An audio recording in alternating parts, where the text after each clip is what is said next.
Okay, we'll call the meeting to order. Excuse me. I'm going to share my screen.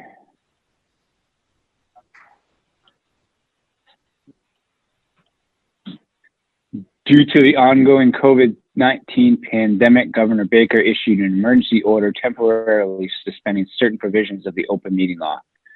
Public bodies otherwise governed by the OML are temporarily relieved from the requirement that meetings be held in public places, open and physically accessible to the public, so long as measures are taken to ensure public access to the body's deliberations through adequate alternative means. This meeting will be broadcast live on Channel 8 and on Zoom. The public may participate remotely by following the call-in information on the bottom of the live broadcast screen. For the Zoom meeting information relating to remote participation, please contact Cindy Knox, the IT director, at cknox@ayer.ma.us or 978-772-8252 prior to the meeting. Okay, so we're gonna review agenda items, approve minutes. Jeff, do we have minutes to approve? We do not. As I said, I was trying to hold off on those until we get to be able to be in person to discuss them, and I can actually meet with our minutes taker to go through them myself.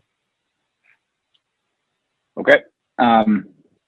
We'll do COVID-19 concerns, project updates, finance, incidents, soccer, and basketball, if we have time. So, Jeff, do you want to take it with the COVID-19 concerns? Certainly.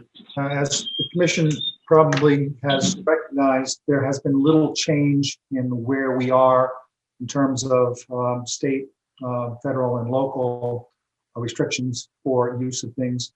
So we're still in a pretty much a holding pattern. Fortunately, or unfortunately for us, we don't have a lot happening that we normally would. The biggest one being our basketball program. So as of now, and I'll just jump right to this instead of the basketball item, we're going to be meeting with the Ayer Shirley Youth Basketball Board next week to see if we have any hope for a season at all during the normal time frame. But as of now, it's looking very grim for that. The only other programs that we'd really be having might be just with our skating rink and trying to put together a safe way to have access to that for the public. And we'll talk to the town manager. We've made an agreement of the best signage that we can do for that and have that in place. So at time, hopefully a time does start to open that we can open the skating rink, then that will be something that we'll be able to do, and we have the proper signage in place to do that. But aside from that, there's really not a lot that we have going on that we'll have any concerns over, because we really can't do anything until then. Jeff, I haven't looked at the guidelines for a while, so I forgot. What is the restrictions on outdoor basketball? They have not changed. They're basically is the same. It's not as much about the actual game itself as it is for just the amount of people you can gather in one place at one time. So those are the rules basically in place.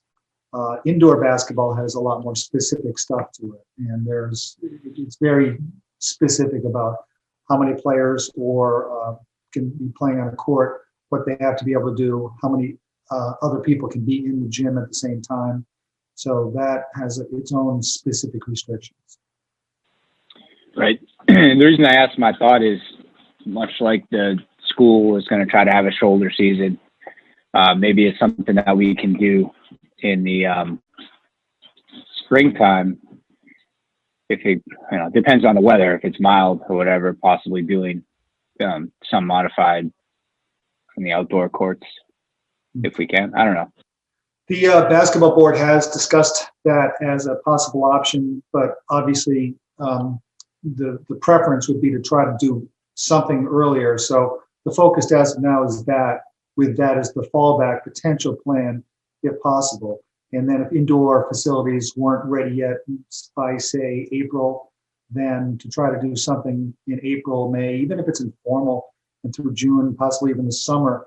The only concern with setting up a program in that window is we don't want to compromise the spring sports, which were lost last year. Basketball actually had a season last year. It was the last season that anybody really had had any normalcy to it. And then we actually had a full season. And then when COVID came into its full stride, that's when all the spring stuff went down. Fall soccer did come back to some degree, but it was obviously very restricted.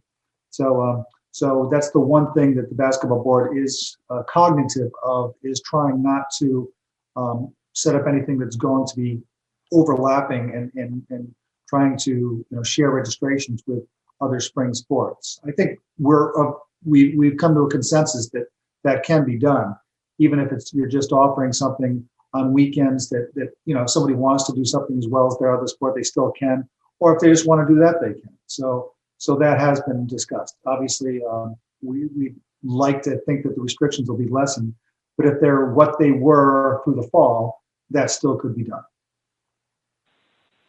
Okay. Thank you. Obviously, the other COVID-19 concerns will, once we start getting into the spring, if we do have soccer, beach opening, things like that, that category will ramp up, as we move through the next several. We have project updates. What's that? Projects update, yes. So a couple things. The project that I've been reporting to the commission on regarding the School Street access walkways, and then the drainage area inside where the park is. That's been working on further. There was some concern that I did voice to the commission about the possibility of them extending that rain garden that was going to take a lot of that drainage off of School Street, was extending out to the Field 6 field itself. And so we were able to speak to the contractor and get them to mitigate that to some degree. And I'm working with the town engineer to try to come up with some type of screening or something that we can do. So wherever they put that drain, it'll be in an area that won't be compromising safety for those using that ball field. So it's something we're going to be working on. One other thing that we may want to consider is putting up a fence at some point, running from the dugout on the third base side of Field 6 all the way to the parking lot. That's something we've been talking about doing possibly anyway, just to enhance the playing conditions of that field.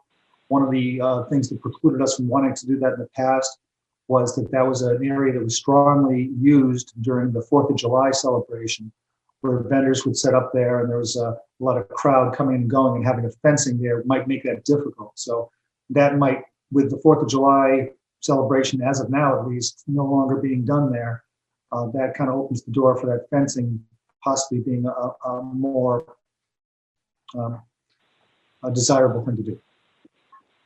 What do you think the cost will be? That's something we're going to have to put on a capital? I would suggest that would be capital assign money type of thing. I would guess that would be in the range of $3,000 to $4,000. Okay. So the other thing I've already reported on, I believe, are the scouting projects. So just to recap those, we've had a number of scouts who have done some remarkable projects with us. The 2 Gaga pits were completed. The one down by at the bottom of the Field 2 hill in the camping picnic area was completed at Peroni Park, and then the one at Sandy Pond Beach as well. And then a little free library was built at Sandy Pond, which was very nice. So what I'd like to do is invite those scouts to come to a meeting. And I wanted to talk to the commission first before I invited them. If you wanted to wait until we could meet in person, or if we're concerned that's not going to happen anytime in the near future, and invite them to a Zoom meeting. What would the commission think would be a better way to go on that?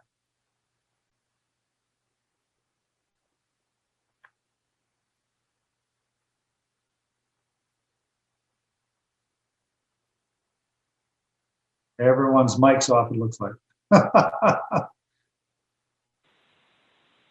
Did we lose Jerry? I don't know. I think we did. Oh, So does that mean we need to pause until we get our quorum back?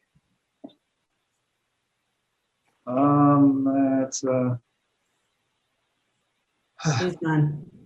I think you have to pause. If Scott or We just Jason can't deliberate. have any thoughts on on what you'd like to do with having scouts attend the meeting or not, that would be worth hearing. Well, when do they get their, Eagle Scout honor or whatever there? Here's Well, Jerry. yeah, neither of the Boy Scouts have had their Court of Honor dates set up, and the Silver Award recipient for Girl Scouts, I don't believe they actually have a ceremony that I'm aware of specifically. I mean, I'd like to do it in person. If we can just hold off for a little bit to see how things go.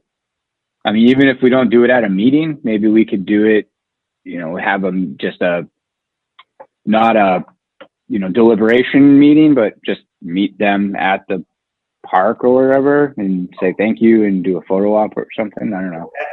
Maybe at their actual location of their project. That would be ideal. Yeah. Yeah. I mean, it doesn't have to be, one of our posted meetings where we vote. I don't know. Yeah. Jerry, did you hear that part of the discussion? We lost you. Yeah, just a little bit. So who are you talking about for that part?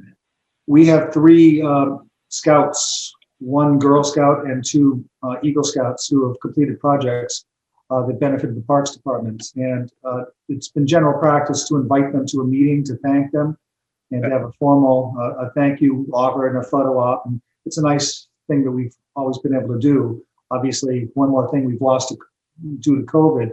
So it's hard to say when the next opportunity is going to be that we can have an in-person meeting. It might not be until the fall, for all we know. So is it worth it to hold off on that, or to go ahead with the Zoom thing? Or Jason had just offered a suggestion of possibly meeting at the location of the projects individually with them and having just a quick thank you and photo op there. Yeah, if we can do that, I think that's a good idea. Yeah, being outside too, sure.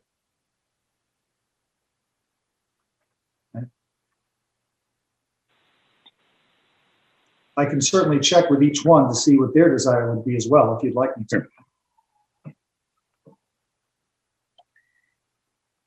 Yeah, I like. Why don't we check with them if they're comfortable, or if they prefer in person, or if they are not comfortable and would rather do Zoom, then we can have them part of our next meeting and our next Zoom meeting. And then if they would rather do it in person, we wait till it gets a bit warmer and we'll meet them down at the beach. Okay, I will check with them this week.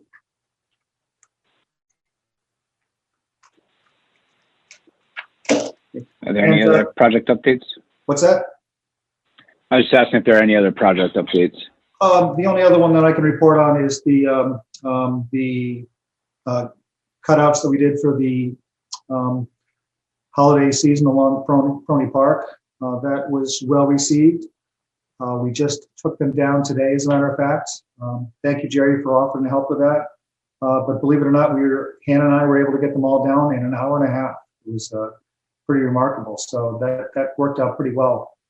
And so we will be returning either the people's deposit or their cutout. We gave them all a choice of what they would prefer to do, starting on Saturday and then through Monday. And then I'll individually call those who we haven't heard from to see what they would like to do. So are we storing most of those in the new building? I haven't really thought about where we're going to store the rest of them. The plan would be that we would only store the ones that nobody wanted, and then we would clean them off, repaint them, and reuse them next year.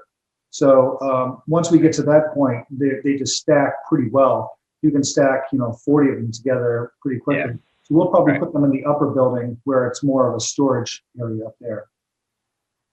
Okay. But for now, we'll keep them down below. just in case somebody wants theirs back and we haven't heard from them yet. We don't want to just go ahead and just wipe it clean. We'll kind of keep it. So we'll have we'll be decorating the garage with them, I think, for about a month. Right. It's still Christmas winter. fair through January. Sure. That's right. That's right. Jack indicated he wants his back, so I'll come down and grab it this weekend. All right. It held up. Still intact. He took a beating along the water, like a lot of the ones along the water did, but he got in there. Yeah. Yeah, I saw that Ernie Girton was down there a few times, and after one of the big storms, posted a bunch. I think it was when you were on vacation, Jeff. There was like a bunch of them knocked over from that big windstorm that we got. Right. Christmas Day. Yeah. Yeah, we got those all up the next day. Yep. And it was on the job. Okay. How are we doing with the building? Are we all moved in? Have we start working on our punch list items on that? Some, but we're still, it's a good time to start really getting into that. We'll be doing things like curtains and those types of decor next, and then we're going to be working on things like furniture and things like that. The big thing I'm trying to track down is lockers. I'd like to get lockers for an area for employees to be able to use. And our town building manager had tracked down some. It looked like it was a pretty good lead. It was state police lockers that they were trying to get rid of. And then he looked into it, and they were selling them for, I think, $2,000 a piece. So it's like, no, we don't want those. It's more than those kids will make in the summer sometimes. No, it was silly, but still. Okay. What about the slop sink in the garage? Slop sink has been installed, and that's working well. So that's a big addition. And that includes an eye wash station, which is a nice safety addition as well. Very good. Okay. Wow, moving.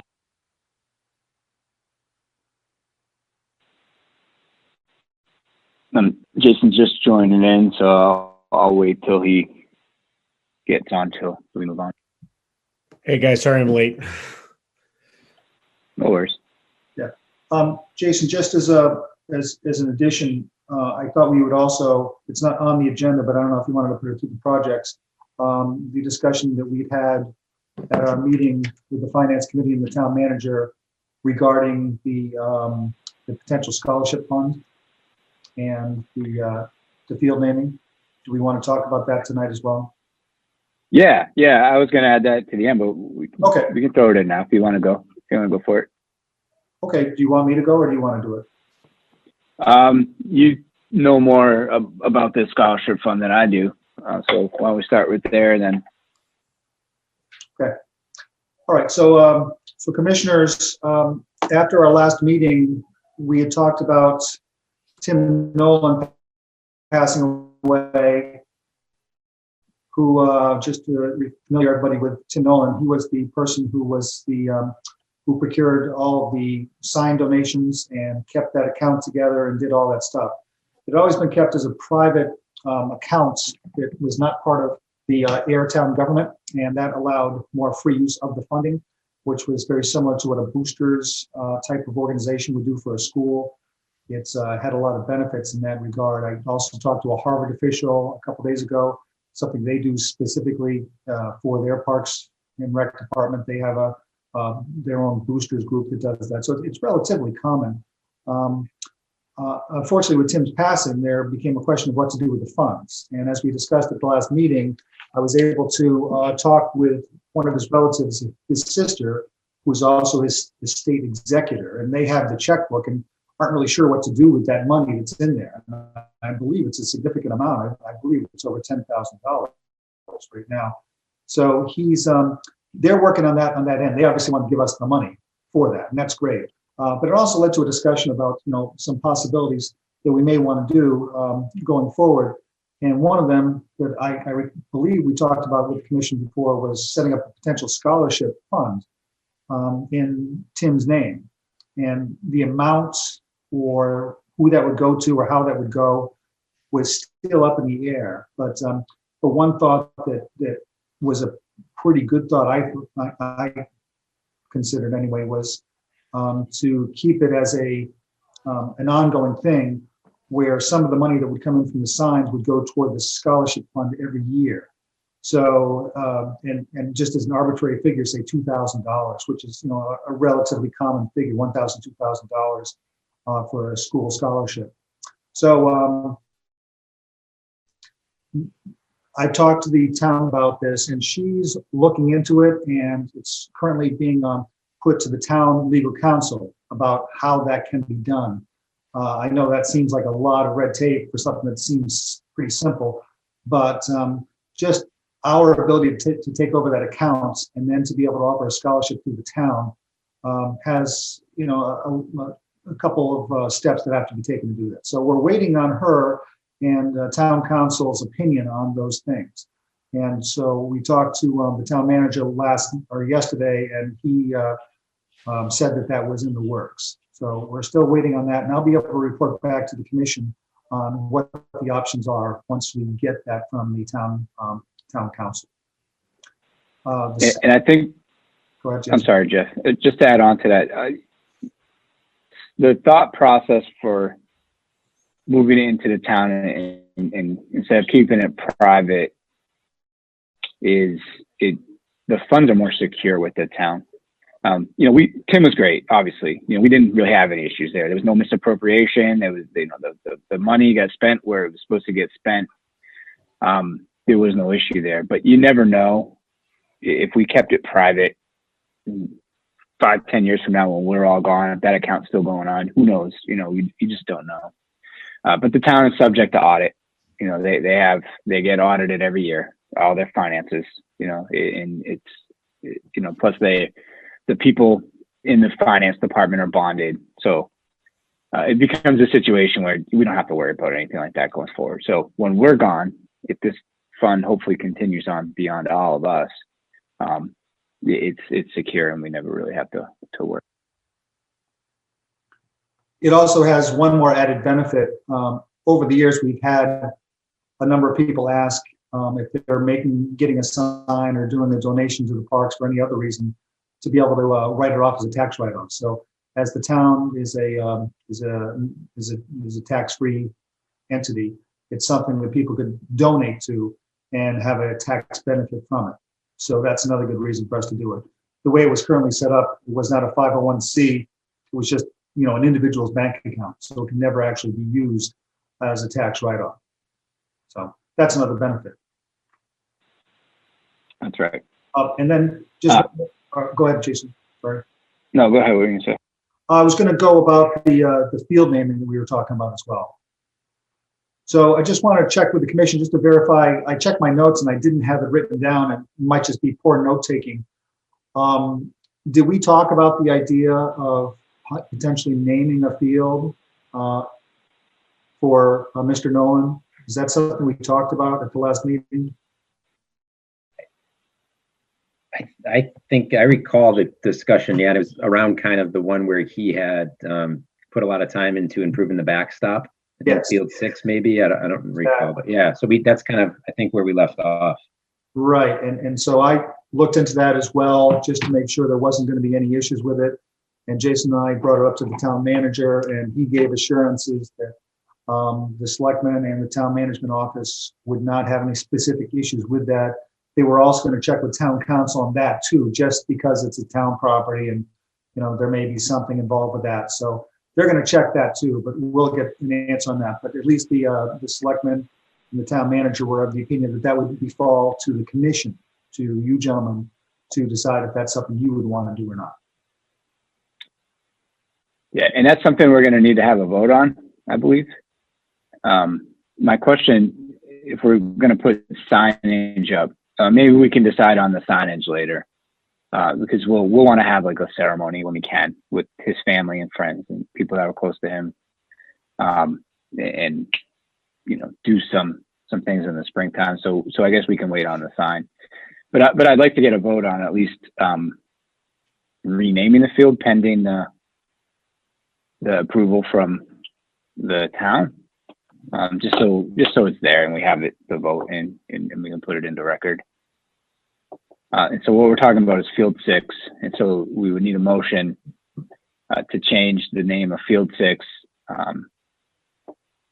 to what's Tim Nolan's middle name? I have to check the, Okay. I don't know. I think it's, We should put Tim Doc Nolan. there it Timothy is. Doc That's Nolan. exactly what it is. Yeah. Is So do we put Tim or Timothy? He goes by Go ahead, Tim Jason. formally. Oh, sorry. Are we changing the name from something else, or is it just Field 6 right now? Currently, none of the fields have any names Okay. except for numbers. Okay, perfect. Yeah, so we would put up a sign, we'd call it, it'd be Timothy Doc Nolan Field.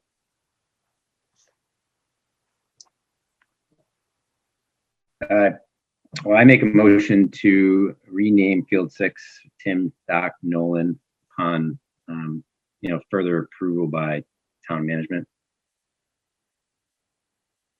Very Second. good at that. That was good. Any second? I second. Okay, any discussion on this? All right, we'll take a roll call vote. Scott, Yay.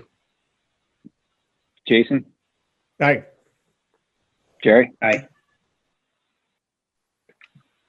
Thanks. I think this is probably, I mean, the scholarship is great too, but I don't know. I feel like this is something that will just honor a guy that put a lot of work and heart into our park. So, Oh, absolutely. do we have anything else to add on that, Jeff? I do not. All right, so we'll go on to finance.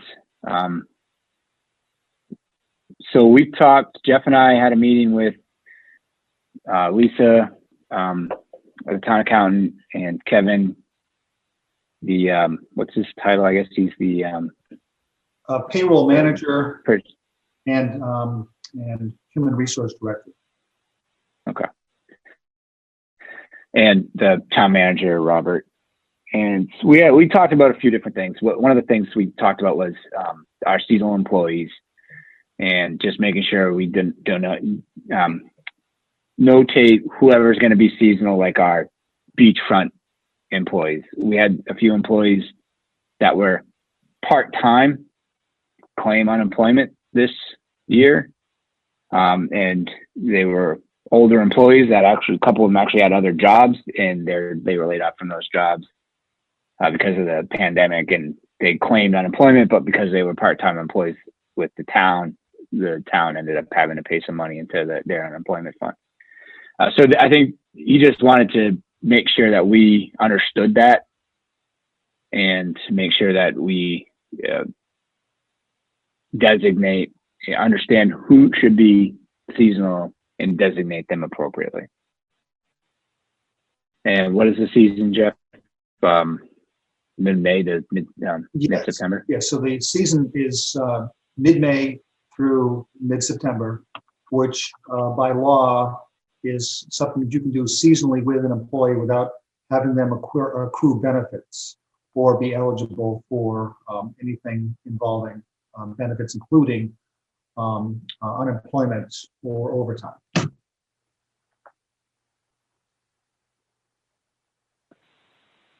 Okay, so then the bulk of the conversation, it ended up being a pretty good meeting because I don't know that we talked about the budget, but I don't know that they really understood the context of our budget.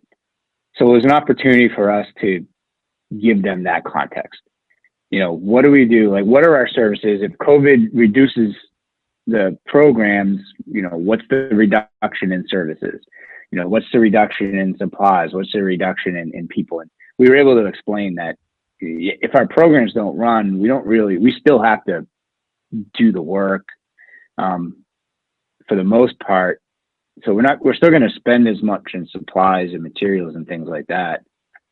We may see a reduction in staffing, which we do. Jeff, we talked about, we usually in a normal year do 40 hours a week with our maintenance staff. We're like 20 or 30 hours this spring and summer with COVID reduction. So it just, I think Jeff, we talked about this, and if you want to elaborate on it a bit more, but basically they didn't really understand what we do, I suppose. It'd be helpful if you can put up the budget on the screen, and then I can kind of go through some points to help that along. So just looking at this chart, the first thing I would like you to not look at is the financial manager's recommendations. So we'll keep away from that for a minute. And the $6,000 that she recommended for our lifeguard wages. So just going through our requests. First of all, there was a typo on the requests for the lifeguard wages. If you're looking, can you guys see my arrow that I'm doing? Probably not. Okay, so if you look at the lifeguard wages on for the 2021 budget, you'll see that we had 43,000 or so in there for this current fiscal year. And then we did not actually want to request $58,000. We wanted to request $45,000. That was basically a $2,000 bump, and that was based on minimum wage going up 75 cents. And we have always tethered our wages to the minimum wage increases that have been occurring over the last 5 or 6 years that are going to eventually get up to $15 an hour, reasoning that our employees should be scaled on that and not just, if they're being paid $13 an hour and minimum wage is $11 an hour and it goes up to $13 an hour, it's like, well, that's their wage, so whatever.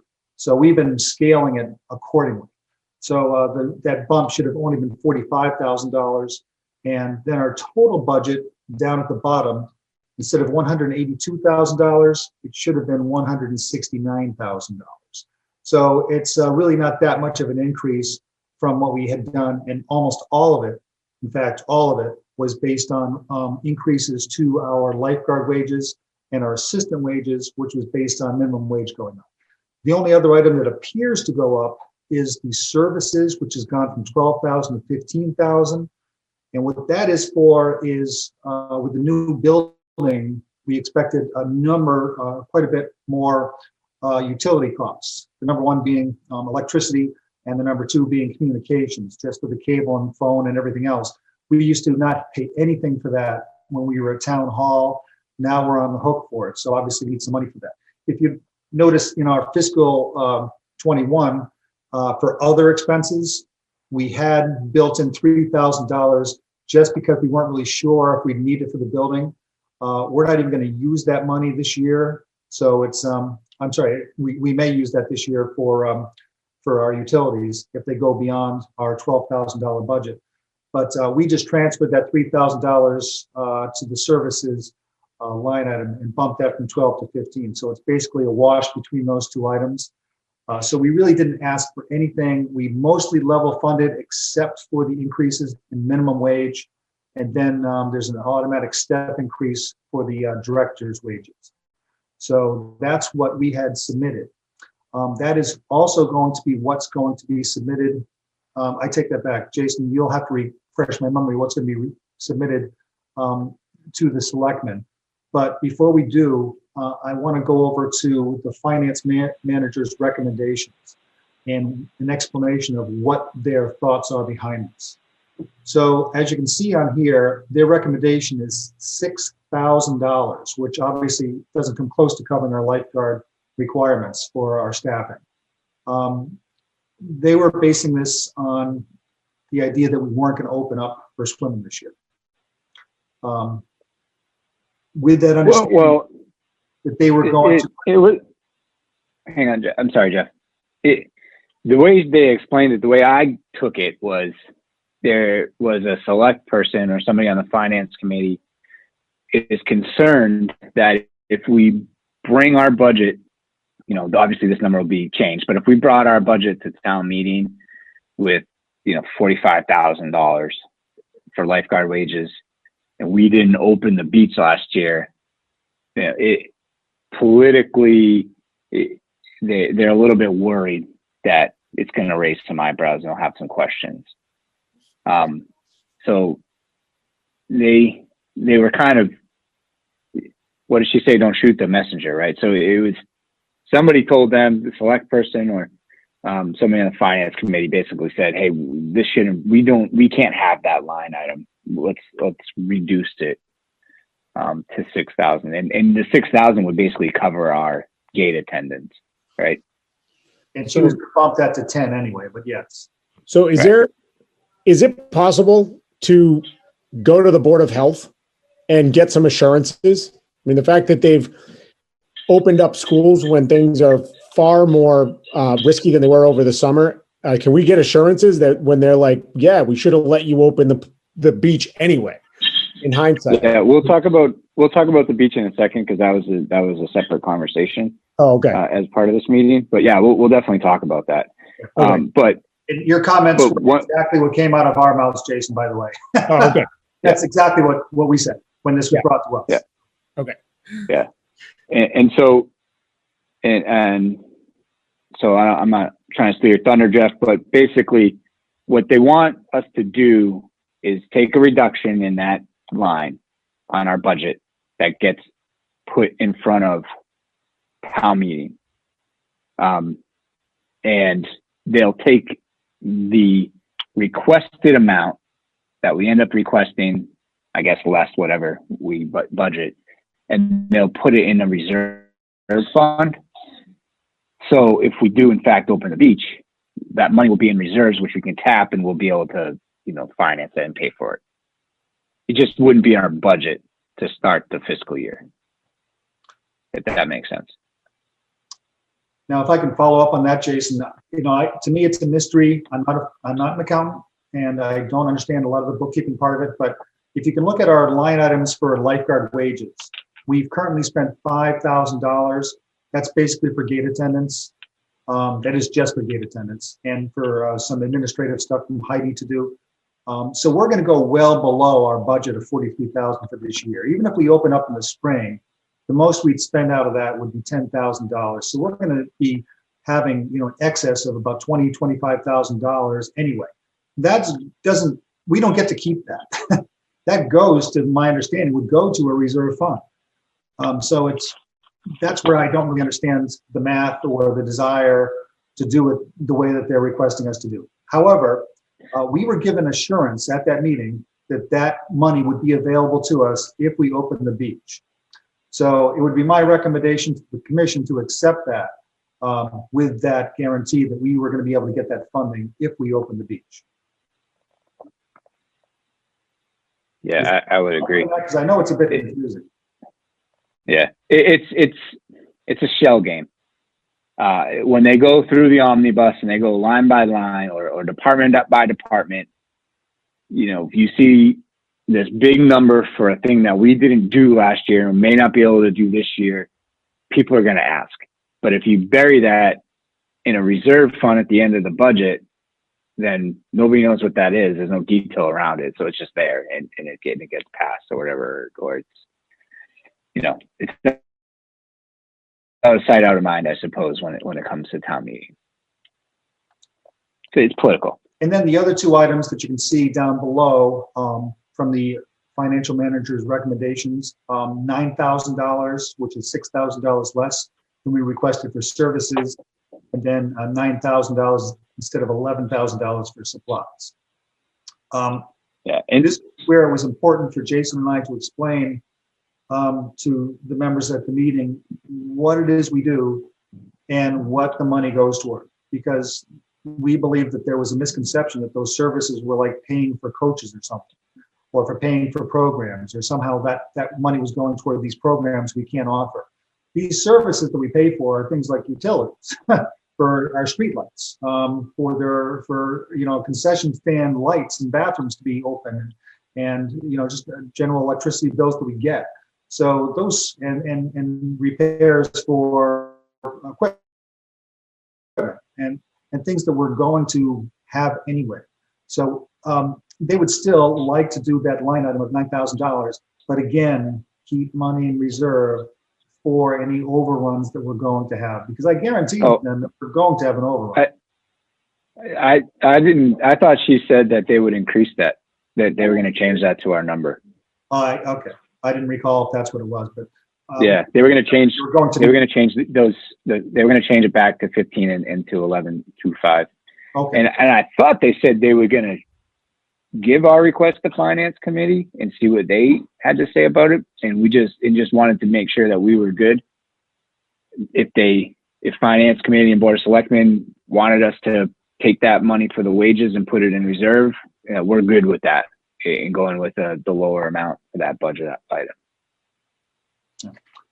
And so that the commission understands where this goes next, the way the budgets get approved, it starts with you as the commission coming up with a budget that you want to present. And then it goes to the town manager and the selectmen who then review it. Then it goes to the finance committee, who's an elected board, actually an appointed board, who reviews every department's financial requests and goes through them line by line and makes any changes that they feel are worthy of doing. It's not just something they have a unilateral say yes or no to. It's something that's negotiated. And then the final step is to go to town meeting and then have each line item run through and then passed or not. And if it's not passed, then you have to discuss it with town meeting, and then somebody may make a motion to try to reduce that to happen. Now, that is a real danger. I recall there was one department in town where there was it was basically a one-person department, and the budget was basically that one person's salary, and she got herself in a little bit of trouble with some people, and they came before town meeting and said, hey, we want that budget at zero. And there was enough people behind them to make it zero, and that department was zeroed out. So, I mean, that does happen. It's something that is certainly a concern that can happen.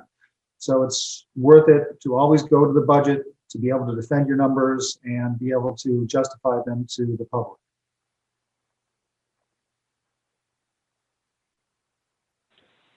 And I think this year, especially in this environment, a more conservative budget for us is going to be better than if we try to guess we're going to be back to full capacity and put all of our numbers based off of that.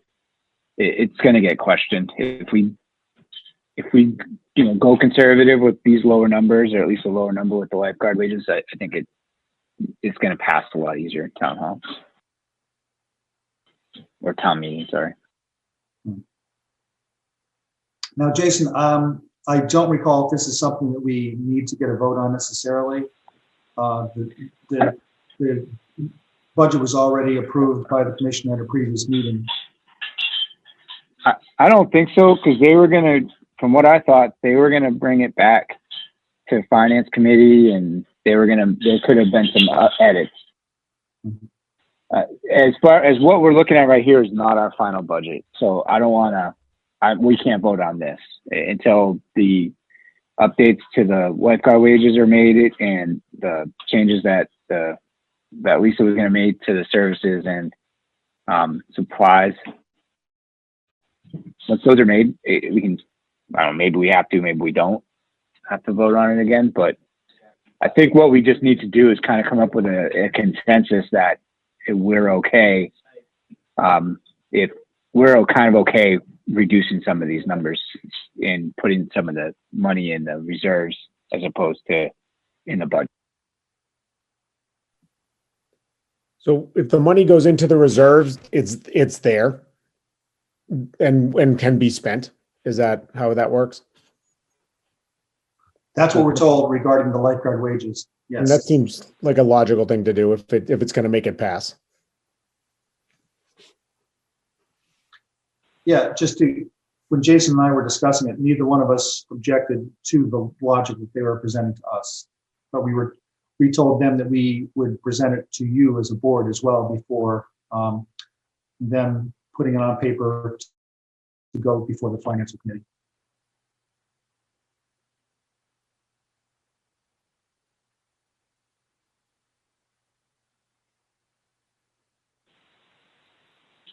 Yes, again, I don't think we need a motion or a vote on it unless there's any objection, we can have some discussion and take it from there. But if you know, Scott and Jerry and Jason, if you're comfortable doing that, if you're okay doing that, then we'll pass that on to town manager, and he'll, you know, go on and meet with the finance committee and board of Select.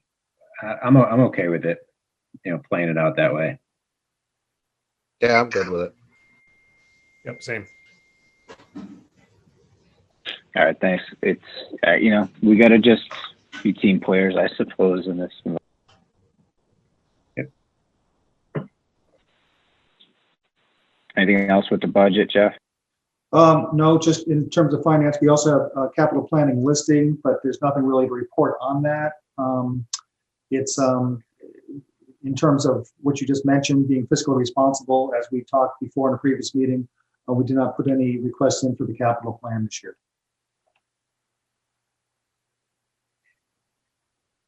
Jeff, as part of the capital planning, is that, I remember there's a big number in there for that Kitty Depot research and recovery. Is that in there still? Well, there was passed that we still haven't started yet. Is the it's not that big of a number. I think it's $18,000 for a study for rehabbing the Kitty Junction property. So the two things that are holding that up is just the COVID stuff in general, and the fact that we wanted to parallel having that study done in a timely manner to match when we would then seek funds for remediation of that facility. So if we were to have that study done and they said, okay, you're going to need this, and we're going to recommend that you're going to need $300,000 to remove the stuff, to build a new thing and everything else, and then you wait to get money, and it's 3 years until you get the money, all of a sudden that study really becomes, it's okay, but it's not up to what you want it to be able to do. We ran into that problem with our building. We did a study with the building, and by the time we actually got to the funding of the building, it turns out that the costs were, you know, astronomical through the roof, and we had to get refunding for it. So learning from that lesson, it's best to kind of hold off until you're able to get a little closer. But mostly due to COVID concerns, we want to hold off until we can get people out there to actually do the work. Right. Thank you. All right. Do you want to talk about the beach, Jeff? Sure. So one thing the town manager did put before Jason and I, because since we were together, and he was so involved with the decision for what happened with the beach last season, was to try to set up a plan for making a plan for what to do with the beach this year. And as you may recall, the key element was the Board of Health last year. So Jason and I both agreed that the number one problem with the decision that went into that from our end was the refusal of the Board of Health to meet us at the beach and go over our opening plan and tell us what they thought we needed to do down there that would make them want us, allow us to be able to be open. So without that in place, we really couldn't present them with anything that they couldn't say, well, that's not going to work. And you know, we could explain why. And for example, one of the biggest disconnects on that was the misconception that the people that swim at the beach or at the pond, they use the beach, like the actual area of the beach, which is nothing. But it turns out hardly anybody actually sets up their space at the beach in the sand. It's in the grass. So with that misunderstanding alone, they didn't understand how much area we had to work with to allow people to socially distance. So that in itself was something. So that was one thing that Jason and I are insisting on, is to try to meet with them early to try to start setting up something like that. Now, when is the best time for that meeting to happen? Obviously sooner than later, but until we actually get some progress on where we're going to be in terms of COVID, I think we do want to delay that until at least, say, March or April. Jason, you may have a varying opinion on that, but that's my thought. I think that's fine. But I do want to say the town manager was very supportive of setting this meeting up for us. And when we said it has to be at the beach, it's got to be we need them to come and visualize and see what that we have. He completely agreed with that. So I think we're going to get support from that office this year. We'll have to see how it goes. We're going to start with our plan that we had put together for last year as the basis. And hopefully we can give that to them for some like serious review. I don't think they really put a lot into it last year, knowing, they had it seemed like they had it already made up their mind that they were going to not grant us the permit. So maybe they put some, maybe they didn't. I don't know. I don't want to speculate. I can't put words and thoughts in their heads, but if we submit that plan as the foundation and get the feedback from them, where we may be short and what we need to, change here and there, meet with them at the beach. And then obviously we don't know what the restrictions are going to look like at the time. I think we got to be conservative and assume that there will be some restrictions. Hopefully we plan for more restrictions than we end up having, but that remains to be seen. But it was a good meeting. It was a good meeting. It was good to get support from the town manager in this, and hopefully we'll be able to,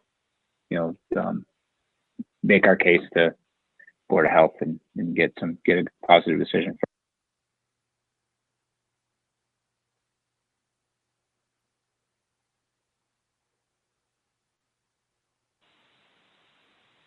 Is there anything else on that? Jeff, No, did I it's miss a anything? question. I don't have anything else. Okay. Is there anything else from that meeting? No, I think that covered everything that we went over. Yeah, I think so. It was a good meeting. Okay. What about incidents? Relatively few.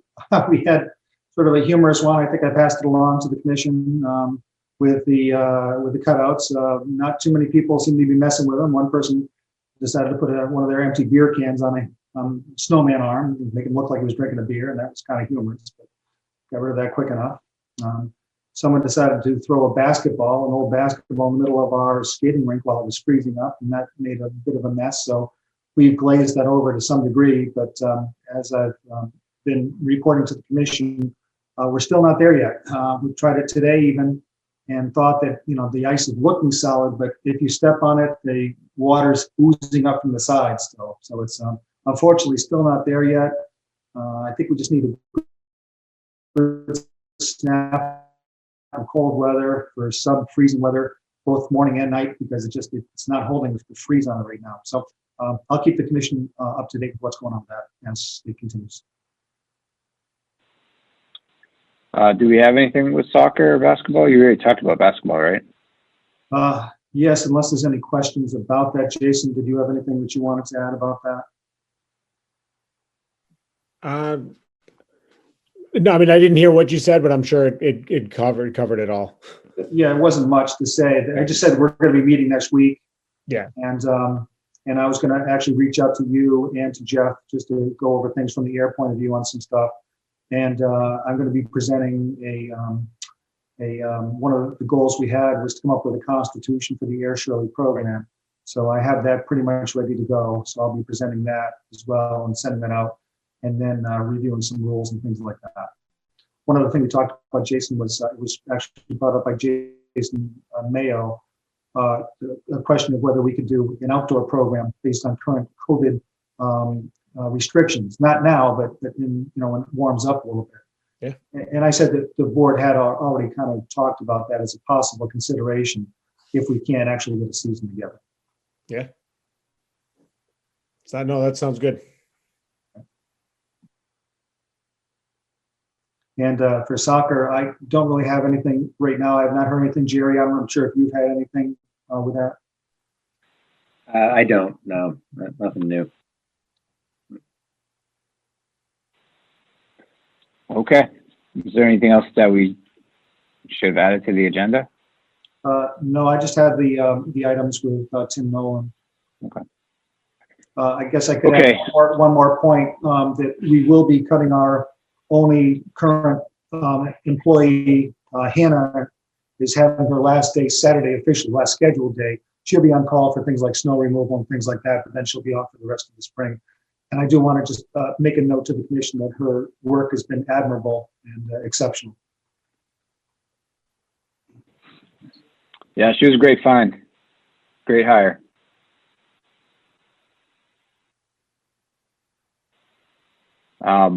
So the next meeting, we're looking at the week of February 15th.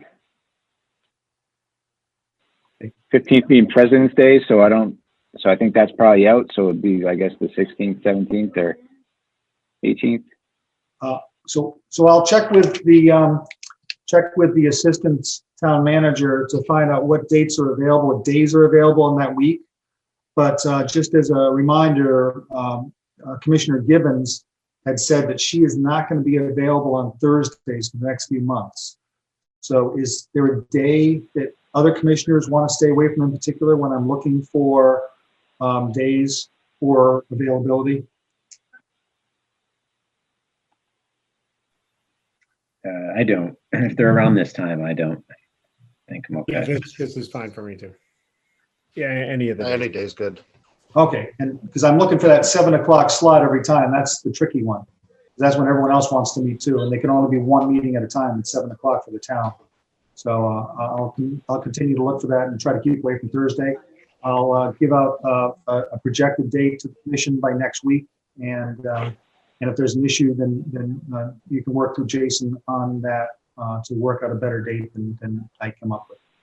Oh, okay. Sounds good. So Jeff, maybe if we want to talk to Robert and see if we can meet again after they've worked out the budget, so we can finalize that, if the timing will work. I mean, if they're not going to talk about that until the first week of March, then we'll just go forward with that week. But if it, if they meet that week, maybe we push it off for the week after if we can. It's all going to depend on the timing. Okay. The finance committee's meeting toward the end of the month, this month, and then I don't know if they're going to meet again after that. I'll have to check with them on that, but I'll make sure that budget's pretty well established before our next meeting. Perfect. Thank you. Okay. With that, 3 minutes early, we'll take a motion to adjourn and go to bed. All right. Cindy, you there? I am here. Are you happy? Yes. Kept you happy again? Good. I'm usually happy. All right. All right. Nice seeing everybody. I'm looking forward to the day we can meet in person. Few months. Same, Good night, same everybody. here. Thank you. A motion to adjourn. All in Second favor? Oh, we Second. second. Okay, all in favor? Aye. Aye. that. Aye. Good night, everybody.